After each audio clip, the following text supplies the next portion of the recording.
வரும் 26 தமிழகத்தினுடைய முதல்வராக இருக்கும் எங்கள் அண்ணன் செந்தமிழன் சீமான் அவர்களையும்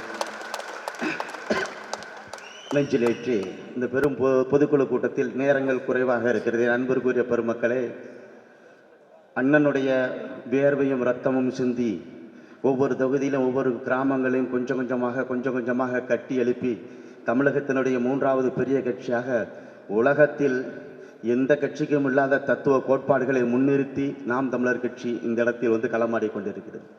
அதனால் என் அன்பிற்குரிய உறவுகளே, அண்ணன் நிறுத்தும் வேட்பாளர் என்பது ஏதோ போற போக்கில் இவன் வேட்பாளர் இவர் வேட்பாளர் என்பது எந்த ஆய்வும் செய்யாமல் நிறுத்தலை. அதை நீங்கள் புரிஞ்சுக்கணும். அந்த களத்திற்கு இந்த தம்பி இந்த தளபதியாக இருப்பதற்கு சரியாக இருப்பானா, இவன் களமாடுவானா என்பதை பலமுறை அண்ணன் ஆய்வு செய்த அந்த இடத்துல வேட்பாளர்களை நிறுத்திருக்காரு. அதே நேரத்தில் ஒவ்வொரு தொகுதியிலும் வேட்பாளர் யாரு எப்படின்னு இந்த சோசியம் பார்க்குற வேலையை முதல்ல விடணும். அவர்கள் அண்ணன் யாரை வேட்பாளராக நிறுத்தி இருக்கிறாரோ அவரை எப்படி வெற்றி அடைய செய்ய வேண்டும் என்ற ஒற்றை இலக்கோடு நாம் போராடுவதற்கு நாம் தயாராக இருக்கணும். ஒரு பக்கம் கொள்கை இல்லாத கூட்டம், ஒரு பக்கம் கொள்ளையடிக்கிற கூட்டம், ஒரு பக்கம் கையை கடிச்சு வைக்கிற கூட்டம், எல்லாருமே வருவான், அந்த தேர்தலுக்கு வருவான். அவனெல்லாம் கொண்ட கொள்கை ஒரு பக்கம் இருக்கிறது, தலைவருடைய கோட்பாடுகள் ஒரு பக்கம் இருக்கிறது. அதனால் இந்த தேர்தல் என்பது என் அன்பிற்குரிய உறவுகளே, நீண்ட நெடிய வரலாற்று பெருமை கொண்ட தமிழர் என்ற தொன்மையான தேசிய இனத்தினுடைய விடுதலை, ரத்தமும் யுத்தத்திலும் கண்ணீரிலும் கதறிலும் நாம் தமிழர் கட்சி உருவானது. அதனால் ஓடுகிற மாட்டை கம்புள் அடிப்பது போல அடித்து வேட்பாளர்களை வேலை செய்ய முடியாமல் அவர்களை தடுப்பது என்பது அது என்னை வீழ்த்துவதற்கு சமம் அல்ல. எங்க அண்ணனுடைய கொள்கை கோட்பாடுகளையும் என் தலைவனையும் வீழ்த்துவதற்கான ஒரு காரண கர்த்தாவாக இருந்துவிடக்கூடாது. அதனால் வரும் சட்டமன்ற தேர்தலில் அடுத்த தலைமுறைக்கான அரசியல் இந்த மண்ணுக்காக மீட்டெடுப்போம். பக்கத்தில்தான் சுடுகாடு இருக்கு. எந்த இடத்தில் இந்த மண்ணில் என் தலைவன் தடை செய்தானோ அதே சட்டமன்றத்தில் மேதகவேன் அவர்களுடைய படத்தை வைத்து நாம் தமிழர் வென்றாகும். அண்ணன் ஒவ்வொரு கலந்தாய்வுலையும் சொல்றதா, நீ எத்தனை பேரோட போய் வாக்கு கேட்ட அப்படின்னு சொன்னா அதிகபட்சமாக ஒரு வேட்பாளரோட 50 பேருக்கு மேல போயிருக்க மாட்டோம். 25 பேர் கூட வேட்பாளரோட போற காட்சிகள் எல்லாம் நம்ம பார்த்திருக்கிறோம். ஆனால் இந்த முறை 50 பேர் போகக்கூடாது, குறைஞ்சபட்சம் 500 பேரோடு நாம் வேட்பாளரோடு செல்ல வேண்டும் என்கின்ற உறுதியை எடுத்துக்கிறோம். ஒவ்வொரு சட்டமன்ற தொகுதியிலும் 3000 உறுப்பினர்களிலிருந்து 4000 உறுப்பினர்கள் இருக்கிறோம். குறைந்தபட்சம் அவர்களை அழைத்து பேசி சுழற்சி முறையிலாவது அவர்களை பங்கு பெற வைக்க வேண்டிய தேவை நமக்கு இருக்கிறது. வேட்பாளரோடு 500 பேர் களத்துக்கு போகணும். அதே போல அண்ணன் சொன்னாங்க எவரி பூத் 10 யூத்னு சொன்னாங்க. அதை எத்தனை பேர் முடிவு செய்து இதுவரைக்கும் இறுதி செஞ்சிருக்கீங்கன்னு தெரியல. ஆனால் நாம் எங்கெங்கெல்லாம் 10 பேர் போட முடியலையோ அந்த இடத்துல குறைஞ்சபட்சம் 2 பேரையாவது போட்டு இந்த முறை வாக்குச்சாவடிகளில் நாம் தமிழர் கட்சி பிள்ளைகள் இல்லை என்கின்ற நிலையை உருவாக்கணும். எல்லா வாக்குச்சாவடிகளிலும் உட்கார்ந்து சரி செய்கிற இடத்துல நாம் தமிழர் கட்சியினுடைய பொறுப்பாளர்கள் இருக்கட்டும்னு சொல்லிக்கிறேன். குறிப்பா நாம் தமிழர் கட்சியை பொறுத்தளவுக்கு அண்ணன் ஒரு தடவை சொன்னாங்க, நாங்க ஆர்ப்பாட்டத்தில் கலந்துக்கிற போது அண்ணன் கார்ல உட்காந்துருக்காங்க, நானும் கலைஞர் பின்னாடி உட்காந்துருந்தோம். அப்ப சொன்னாங்க, தம்பி இந்த கட்சிக்காக தன் மனைவியின் தாலியை அடமானம் வச்சு இந்த கட்சிக்கு வேலை செஞ்சவன் யாருன்னு எனக்கு தெரியும். ஆட்டோவினுடைய ஆர்சி புக்கு அடமானம் வச்சு இந்த கட்சிக்காக உழைச்சவன் எவன் எனக்கு தெரியும். இந்த கட்சிக்காக எவன் நடித்து கொண்டிருக்கிறான்னு எனக்கு தெரியும். அது கூட தெரியாம இந்த கட்சியை நான் நடத்திக்கிட்டு இருக்கேன்னு சொன்னாரு. அதனால நான் உங்களுக்கு ஒன்றைதான் சொல்றேன், நான் அண்ணனை ஏமாத்திட்டேன், நான் செய்யாத ஒன்றை செஞ்சேன்னு சொல்லிட்டேன். செஞ்சுக்கிட்டு இருக்கவன் நான் அண்ணன் வேலை செய்யறேனா இல்லையா அண்ணனுக்கு தெரியாம இருக்கு அப்படின்னு யாரும் நினைக்காத. களத்துல எவன் பாயிறான்னு அண்ணனுக்கு தெரியும், கட்சிக்காக எவன் வேலை செய்யாம நடிக்கிறான்னு அண்ணனுக்கு தெரியும். அதனால தைரியமா வேலை செய்ய. 2026 நாம் தமிழரின் ஆட்சியாகத்தான் இருக்கணும். அதற்காக கடுமையாக நாம் களத்திலே பாய்ந்து வேலை செய்யணும். 20 நாட்கள் இப்பொழுதே பொருளாதாரத்தை தயார் பண்ணிக்க, பொண்டாட்டி பிள்ளைகிட்ட சொல்லிக்க, எல்லாத்தையும் கூட்டிக்கிட்டு 20 நாள் கோயில் திருவிழாக்கு கோயில் கொடைக்கு நாம ஊருக்கு போவோம்ல, அது போல 20 நாள் தேர்தல் களத்தில் திருவிழா போல நாம் தமிழர் கட்சி இந்த வேலையை செய்து முடிக்கணும். ஒவ்வொரு சட்டமன்ற வேட்பாளர்களும் நீயா நினைச்சிட்டு வேலை செய். இந்த வேட்பாளர் யார்? எனக்கு அண்ணனுக்கு எனக்கு கொடுக்கலையா, என் தம்பிக்கு கொடுத்துருக்காங்க, என் தங்கச்சிக்கு கொடுத்துருக்காங்க, என் அக்காவுக்கு கொடுத்துருக்காங்கன்னு நினைச்சிட்டு நீ களத்துல வேலை செஞ்சாதான் நாம் தமிழர் கட்சி வெற்றி அடையும் என்பதை சொல்லி விடைபெறுகிறேன். வலையானாலும் தனிவலை வேண்டும் என்று தன் வாழ்வு முழுவதும் தமிழர் இனத்தின் விடுதலுக்காக போராடிய எழுதிய ஐயா அருகோ அவர்களுக்கு புகழ் வணக்கத்தை செலுத்துகிறேன். இந்த இனம் எப்பொழுதும் சந்திக்காத ஒரு பெரும் அழுத்தத்தை இப்பொழுது சந்தித்துக் கொண்டிருக்கிறது. ஒரு பக்கம் இந்திய தேசியத்தின் அழுத்தம், இன்னொரு பக்கம் திராவிடத்தின் சுரண்டல், இன்னொரு பக்கம் சாதிய சிக்கல்கள், இன்னொரு பக்கம் மதவெறி பிக்கல்கள், இன்னொரு பக்கம் மனநோயாளிகளின் கூட்டம். இப்படி எல்லா திசைகளிலுமிருந்து தமிழர் தேசிய இனம் பெரும் அழுத்தத்தை சந்தித்துக் கொண்டிருக்கிறது. தமிழர் மரபில், தமிழர் மருத்துவத்தில் ஒரு உண்மையை சொல்வார்கள். உங்கள் உடலில் ஒரு நோய் உருவானால் உங்கள் நோய் உருவான அதே கணம் அதே புள்ளியில் நீங்கள் வாழும் வாழ்விடத்திலிருந்து சரியாக 30 அடி தொலைவிற்குள் அதற்கான மருத்துவ குணம் கொண்ட அந்த செடியும் அந்த தாவரமும் முளைத்துவிடும் என்று தமிழர் மரபு சொல்கிறது. இத்தனை நோய்கள், இத்தனை மனநோயாளிகளை கல்வியில் சிறந்த தமிழ்நாடு என்று இவர்கள் பெருமை பேசுகிறார்கள். ஆனால் இன்றைக்கு தான் நமக்கு தெரிகிறது எத்தனை தற்குறி மனநோயாளிகள் தமிழ்நாடு முழுவதும் இருக்கிறார்கள் என்று நமக்கு தெரிய வந்திருக்கிறது. இத்தனை மனநோயாளிகளுக்கும் மருந்தாக, மாமருந்தாக நோய் உருவான புள்ளியிலேயே நாம் தமிழர் என்கிற கட்சியும் சீமான் என்கிற மாமருந்தும் உருவாகி நிற்கிறது. இந்த மருந்து நாம் இந்த இனத்தை வாழவிப்பதற்காக உருவாகியிருக்க மருந்து. எல்லா உறவுகளும் மேடையேறி நடக்க இருக்கிற தேர்தல் வாழ்வா சாவா போராட்டம் என்கிறார்கள். இல்லை, வாழ்வு தமிழருக்கு, சாவு திராவிடத்துக்கு என்று முடிவு செய்து இந்த தேர்தல் களத்தில் நிற்க வேண்டும். நான் இந்த பொதுக்குழுவில் ஒரே ஒரு கோரிக்கை வைத்துவிட்டு இறங்க விரும்புகிறேன் அண்ணனிடம். அண்ணா, 15 ஆண்டு காலமாக நாம் ஜனநாயகவாதியாக இருந்து விட்டோம். 15 வருஷமா தயவு கூர்ந்து கோரிக்கை வைக்கிறேன். தயவு கூர்ந்து ஒரே ஒரு கோரிக்கை, பெருத்த ஆதகத்தோடு இங்க இருக்கிற அத்தனை பேரோட உணர்வுகளும் இது இருக்கு. ஐயா ஈவே ராமசாமியின் பெயரை ஈரோடு மலைப்பகுதியில் எடுத்ததற்காக இன்று நம் மீது வழக்கை போட்டுவிட்டு ஈவேராவின் பெயரை மறுபடியும் அதியமான் பெயரை எடுத்துவிட்டு எழுதியிருக்கிறார்கள். அண்ணன் சீமானிடம் ஒரே ஒரு கோரிக்கை தான் இந்த பொதுக்குழுவில் அத்தனை பேருடைய மனதிலும் இருப்பது அதுதான். அண்ணா, ஒரே ஒரு நாள், ஒரே 1 மணி நேரம் கண்ணை மூடிக்கொண்டு உண்ணாவிரதம் இருங்கள், அமைதியாக உட்கார்ந்து விடுங்கள்.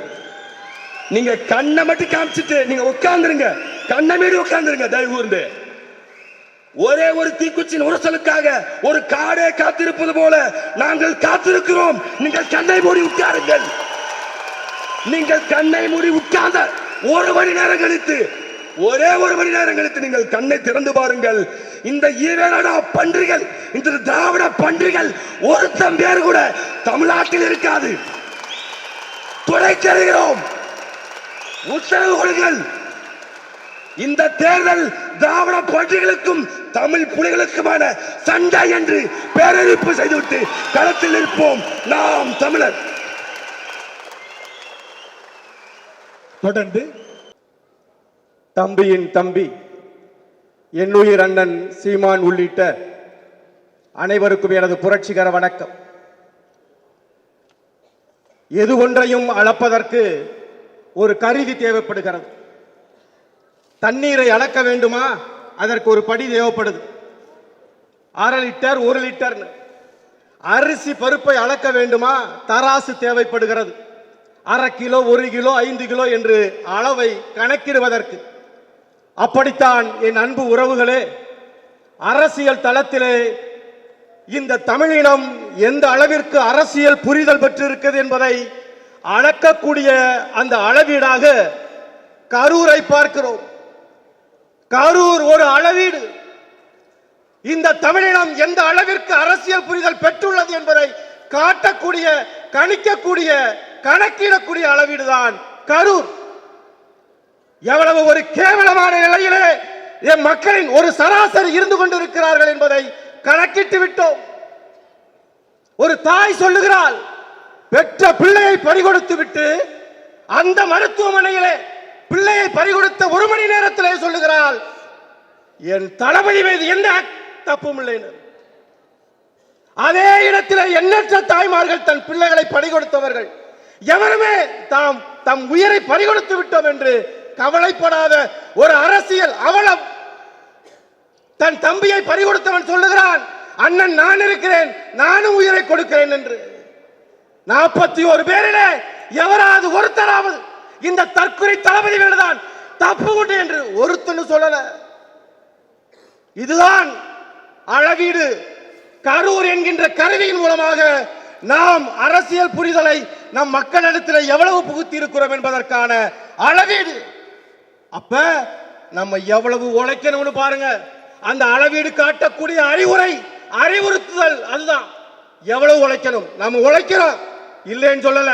ஆனால் எவ்வளவு அதிகமாக உழைக்க வேண்டும் என்பதை இந்த கரூர் அளவீடு காட்டுகிறது.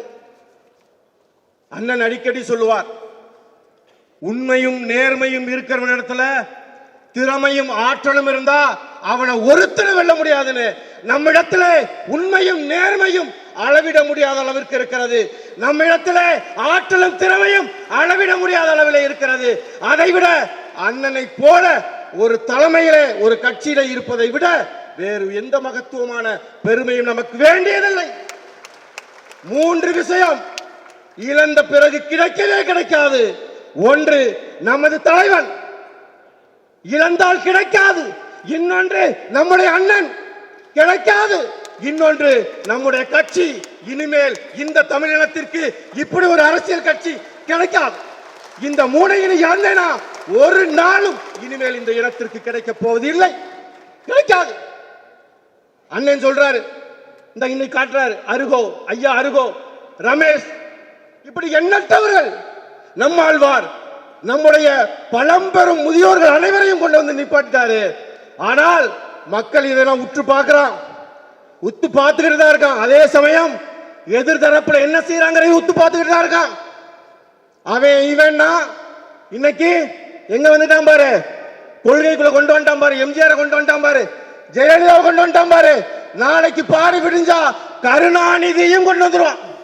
கருணாநிதியும் உள்ள கொண்டு வந்து நிப்பாட்டி ஒன்றை கொட்டு கேட்க வருவான். தேசிய தலைவர் சொன்னதை சொல்லி முடிக்கிறேன். நல்லவர் கூட தோற்றதாக சரித்திரத்தில் இடம் உண்டு, ஆனால் நம்பிக்கை உள்ளவர்கள் தோற்றதாக சரித்திரத்தில் இடமில்லை. நாம் வெல்வது உறுதி, வெல்வது உறுதி.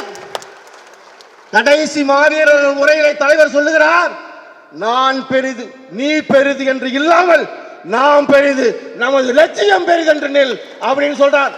அத மனசுல வச்சுக்கோ. 2016 தேர்தல் களத்திலிருந்து ஏறுமுகம் தான் நமக்கு. 2026 அரியணை ஏறுமுகம் தான் நமக்கு. இலக்கு ஒன்றுதான், இனத்தில் விடுதலை. நாம் தமிழர். உலக வரலாறு என்பது வெற்றிகளால் எழுதப்பட்டது என்று சொல்வார்கள். அவ்வாறு இல்லை உலகத்தீரே. உலக வரலாறு வெற்றிகளால் எழுதப்பட்டது அல்ல, சாதித்தவர்களால் எழுதப்பட்டது. சாதிப்பது என்பது வேறு, வெற்றி என்பது வேறு. வெற்றி அந்த கணப்பொழுது மட்டுமே நினைக்க வைக்கும். சாதிப்பது மட்டும்தான் காலம் தாண்டி ஒருவரை வாழ வைக்கும். அப்படிப்பட்ட ஒரு பெருமகன்தான் நம்முயிர் அண்ணன் செந்தமிழன் சீமான். 2009 காலத்திற்கு முன்பாக நீங்கள் நினைத்து பாருங்கள். தமிழில் பேசினால் உங்களுக்கு தரக்குறைவு. தலைவர் படத்தை நமது சட்டைப்பையில் வைத்திருந்தால் தீவிரவாதி என்று முத்திரை குத்துவார்கள். தமிழ் தேசியம் என்ற கருத்தியல் ஒரு 4 சுவர்களுக்குள்ளாக வயதானவர்கள் பேசுகின்ற சித்தாந்தம். அதையெல்லாம் உடைத்து இன்று வெகுஜன அரசியல் கட்சியாக நாம் தமிழர் கட்சியை உருவாக்கி முன்னிறுத்திருக்கிறார் என்றால் அண்ணன் சீமான் சாதித்திருக்கிறார். வருகின்ற 2026 தேர்தல் களம் நம் முன்னால் நின்று கொண்டிருக்கிறது. இந்த தேர்தல் களத்திலே வழக்கத்திற்கு மாறாக இந்த தேர்தல் களம் திராவிடரும் தேசியர்களும் புதிதாக வந்திருக்கின்ற அணில் குஞ்சுகளும் எல்லோரும் அணிவகுத்து நின்று கொண்டிருக்கிறார்கள். அவர்களெல்லாம் ஒருபுறம், நாம் இன்னொரு புறம். தத்துவத்தை முன்வைத்து, கொள்கைகளை முன்வைத்து இந்த அரசியலில் சாதிக்க வேண்டும், மக்களுக்காக உழைக்க வேண்டும் என்று துடித்துக் கொண்டிருக்கின்ற நமக்கு இந்த தேர்தல் களம் வாழ்வா சாவா. இந்த தேர்தல் களத்தில் நாம் அனைவரும் ஒன்றிணைந்து உழைக்க வேண்டிய அவசியத்தில் இருக்கிறோம். இந்த 15 ஆண்டுகளாக எத்தனையோ இழப்புகளை நாம் சந்தித்திருக்கிறோம். ஆனால் நமக்கு ஒரே ஒரு வெற்றி தேவைப்படுகிறது. அந்த வெற்றியை நாம் இந்த தேர்தலில் அடைந்தே தீர வேண்டும். 2016 நான் இரட்டை மெழுகுவர்த்தி சின்னத்தில் கும்பகோணத்தில் வேட்பாளராக நின்னேன். அப்போ நின்னப்போ இந்த இரட்டை மெழுகுவர்த்திங்கிற சின்னம் ஓட்டு பெட்டியில எங்க இருக்குன்னே தெரியாது. அப்படி இருந்த சின்னத்தை ஒரு தனி மனிதனாக ஊர் ஊராக அலைந்து உழைத்து பேசி பேசி அந்த சின்னத்தை எடுத்துட்டு வந்து தமிழ்நாட்டின் அங்கீகரிக்கப்பட்ட கட்சிகளின் சின்ன வரிசையில வைத்து முதல் 3 வரிசையில ஒரு இடத்துல அண்ணன் சீமான் நிறுத்தி இருக்கிறார். அண்ணன் சீமான் அவரது கடமையை செய்து முடித்து விட்டார். இனிமேல் கடமை நம்மிடத்தில் தான் மிச்சம் இருக்கிறது. நாம் அனைவரும் ஒன்று சேர்ந்து உழைத்தால் நிச்சயம் வெற்றி. தேசிய தலைவரை பார்த்த அண்ணன் சீமானை அவருடைய வழிநடத்தின் அடிப்படையிலே இந்த அரசியல் களத்தில் நின்று கொண்டிருக்கின்ற நமக்கு எவருமே எதிரிகள் அல்லர். மாறாக ஒரு நம்பிக்கை தேவைப்படுகிறது. அந்த நம்பிக்கையோடு இந்த களத்திலே நமக்குள்ளாக இருக்கின்ற போட்டி பொறாமைகளை ஒத்தி வைத்து விட்டு ஒன்று சேர்ந்து உழைக்கணும். ஒவ்வொரு வாக்ககத்தையும் வெல்லணும். யார் யாராக இருந்தாலும் பரவாயில்ல, அவரவர் வாக்ககத்தை வென்று முடித்தால் வெற்றி உறுதி. வாக்ககத்தை எவ்வாறு வென்று முடிப்பது? வீடு வீடாக செல்ல வேண்டும். தேர்தல் முடிவதற்கு முன்பாக, அந்த தேர்தல் தேதி அந்த வாக்கு செலுத்தும் நாள் அறிவிக்கப்படுவதற்கு முன்பாக ஒவ்வொரு வாக்காளரையும் நாம் தமிழர் கட்சி பொறுப்பாளர்கள் 3 முறை சந்தித்து விட வேண்டும். அதற்கான வேலையை, அதற்கான பணி திட்டங்களை உருவாக்கி நாம் உழைக்க வேண்டும். உறுதியாக இந்த தேர்தலிலே நாம் வெல்வோம். வென்ற பிறகு வெற்றி கூட்டத்திலே சந்திப்போம். அனைவருக்கும் நன்றி.